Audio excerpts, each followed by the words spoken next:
Welcome to the Underdog Sniper Podcast. I am your host, MGCovers. This is episode 49. Feels great to be back. We missed last week. Just been busy with life. I'll give you an update on that. Those of you that don't know, I'm actually not only moving to a different city, moving to a completely different country. So I'm in the process of getting rid of things here. And that is very, very difficult to do. I've also had some health issues I had to take care of.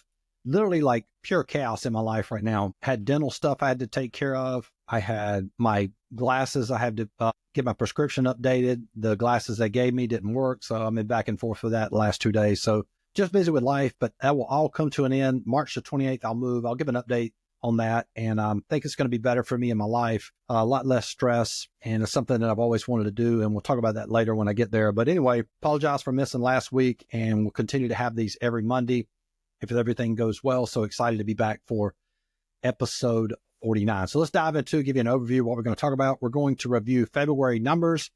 Made some changes to how I'm going to show those numbers. And so we'll review our profit and loss for February. Also going to secondly talk about losing handicappers, how to assess somebody to be able to look at whether they are successful or not, show you some key things to look for. Then third thing we're going to talk about today is late in the season, it becomes very difficult to handicap. You could have a successful model. The model could be extremely profitable, but more than likely, the effectiveness of that model will wear off late in the season. I'll show you one example from one of my models. And then lastly, we're going to talk about MLB totals. I have a client, stat model client, that created a very, very sharp Major League Baseball totals model. Got me extremely excited. Those of you remember from 2 years ago, we actually were wagering Major League Baseball totals. We had a really cool edge, the way we were handicapping it, and I'll share some of that as well. All right, so let's dive into February numbers. So what I want to show you here is, all right, I want to talk about bet stamp. Now, I think that everybody should have, if you aspire to do this on a professional level, I think everybody should have a bet stamp account. The reason being is there's going to probably come a time when you're going to want to or may need to network with somebody else. And what I mean by network, you might need to use a mover. I use a mover. A mover is somebody that you put your wagers through that gets money down on games, especially if you live in a state to where online wagering might not be legal. And even if you are, sometimes using a mover can make the whole process of wagering very simple for you because you don't have to actually go anywhere. You don't have to have an account. You just run all your plays through a mover. It simplifies the process. You may or may not want to do that. However, if you do that, they're going to want to see some type of proof outside of what you provide that will establish you as a winning sports bettor or establish credibility. So there's a lot of different sites you can use. I've used bet stamping before. I recreated this account back, I think, right at the beginning of college football season. Excuse me. What's important about that, you can track it yourself, meaning like all your plays, and use Google Sheets, which I've done in the past. But then if you're talking to a complete stranger that might potentially be a mover that you're going to run plays through, he's going to want to see some, quote, credible source to verify that the information you're providing is accurate. So I think if you aspire to do this on the professional level, you don't have to use BetStamp, but some other, I know Pickett, I'm not real familiar with it, but I know a lot of people use it. There's a couple other ones out there as well, but I think having that will add an extra layer of credibility. And also, since I offer my plays and my service to the general public, I think having an outside source that's independent of what I actually track will help with my own credibility as well. Now, I've also noticed that BetStamp in the past, they had made a few errors calculating some wagers in the past, but since I've been using, I guess, the last 6 months, haven't had any issues with them grading this at all. It's all been accurate. So anyway, so that's the take on that. What I want to do is I want to dive into specifically look at February's numbers. And what's real cool about, I'll go ahead and tell you, we had a losing month for February.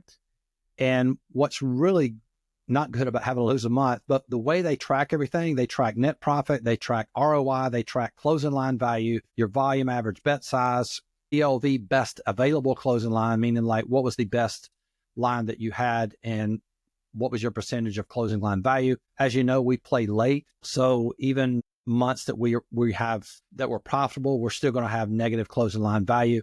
Again, closing line value is really not something that I'm a huge advocate of, simply because the way that I handicap pretty much 90% models, and we want to wait late because we want to see what the market does and use that to our advantage. We build in enough value so that even if the line, quote, moves in our direction, but we can use that line movement to our advantage, we still have significant value to make that play and still have value and still be profitable. But anyway, nonetheless, we were down for February. NHL was a rough skid there, but positive. Had that one NFL win the Super Bowl play.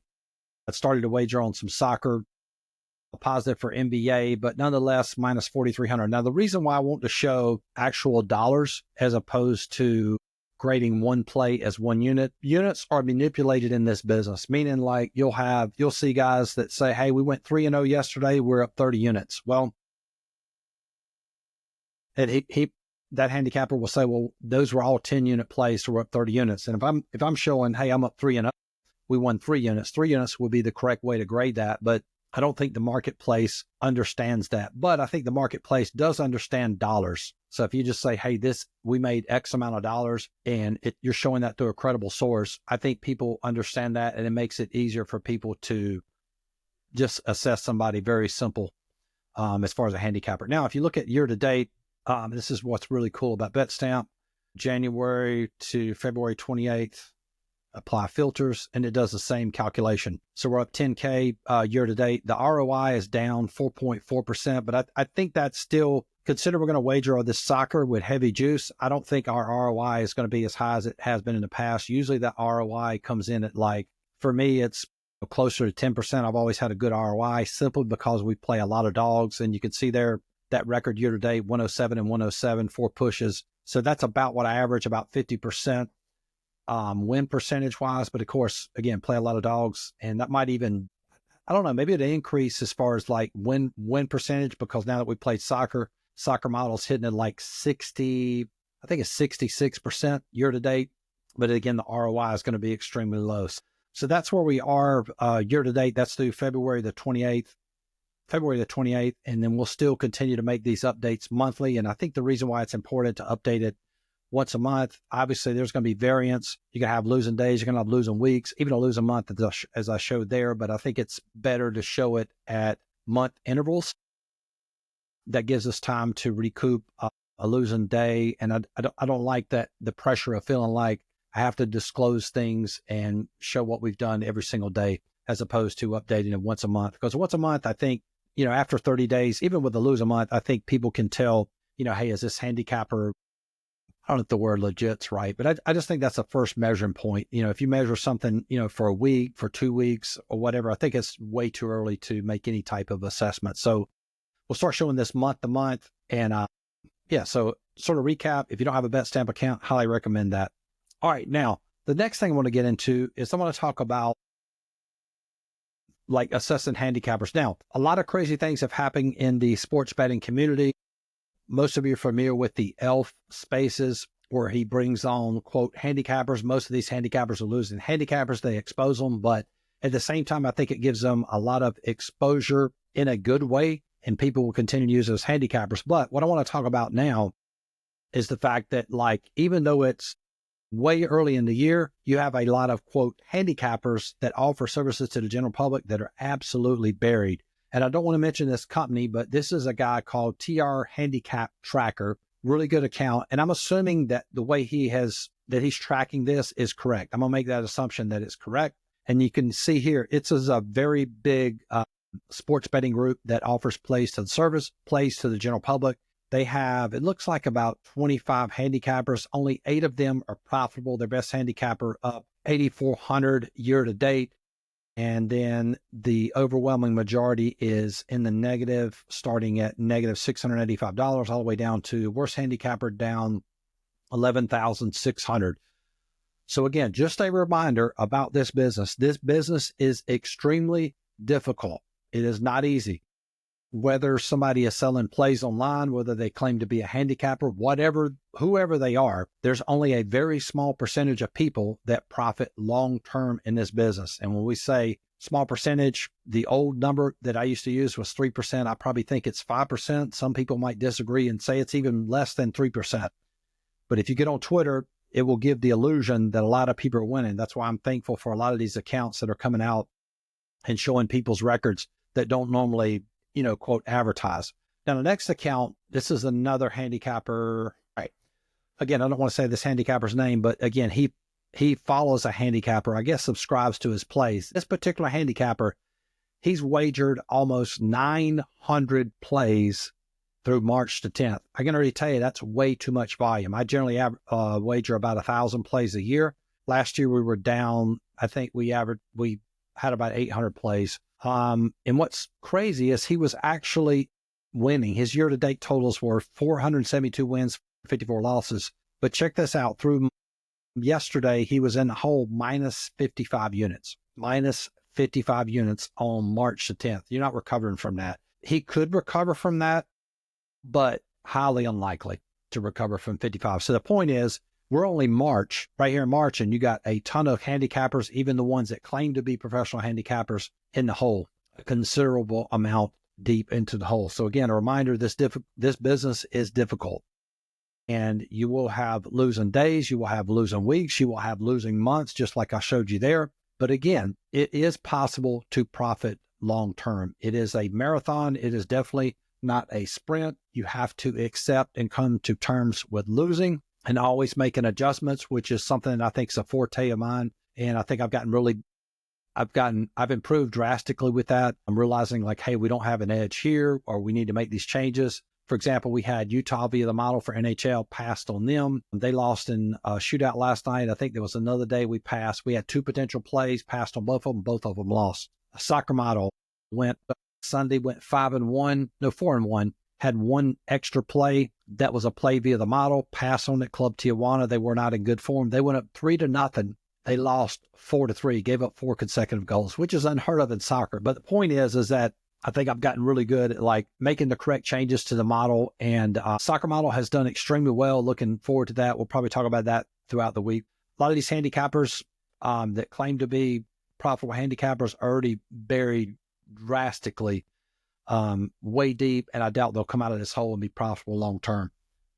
All right, so the NBA model and the adjustments that we made this particular year, really good. And you can look from January the 1st all the way down right before the All-Star break. Even the last day, it went 2-1. The model was 37 37 and 27. Now, I didn't track the units, and I should have.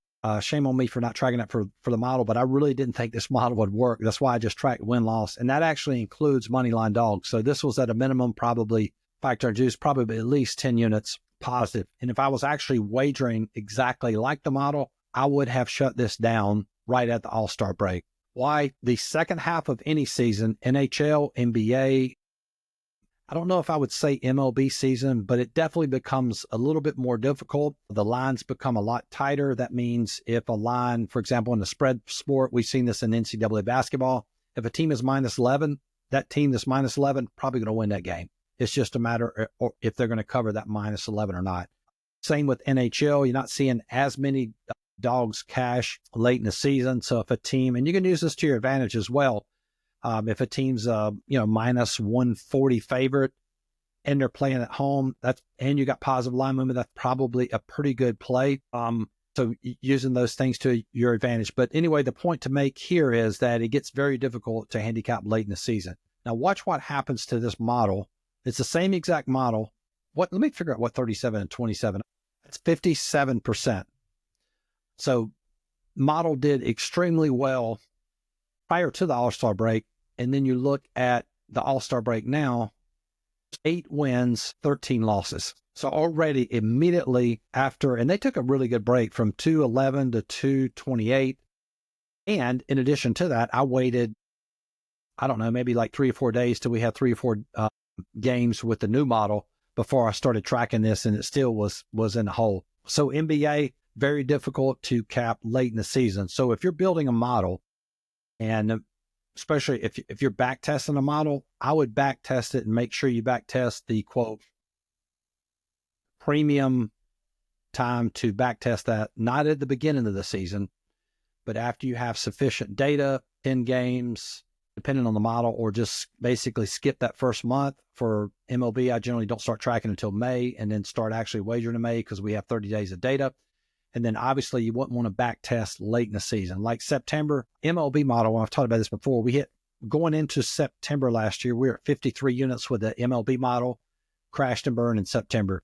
and it was down almost 20 units. I think 18 units it crashed in September. It ended up still positive right at 35 units.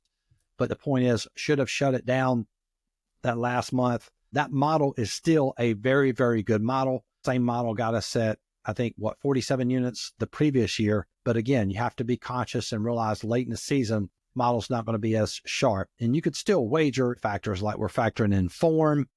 We're looking at goalies, looking at line movement as well, in addition to the model, so that when we make a wager, we know that it is a, quote, good wager and not necessarily playing the model as is. All right. So finally, last thing I want to talk about is I want to take a look at this one of my clients' totals model for, here it is. Okay. All right. You can see here, it is 23 and 14 through 1, 2, 3, 4, 5, 6, 7 days, which is really good. Now, we made one tweak to this. And those of you that were with me 2 years ago, we're going to apply that same concept to totals. I'm going to make a separate video. It's going to probably come out tomorrow or either Thursday on how to handicap NBA, Major League Baseball totals. Regardless if you have a model or not, this will significantly improve your handicapping with Major League Baseball totals, and potentially you'll be able to apply this to other sports as well. So super excited about the MLB totals model, and might be something we can actually wager even during the preseason, because this is actually real live tracking here for spring training. So this has been super positive and might be something we can add to MLB wagering once the MLB season starts as well. Greatly appreciate you guys tuning into the podcast. We'll talk to you next week. Peace.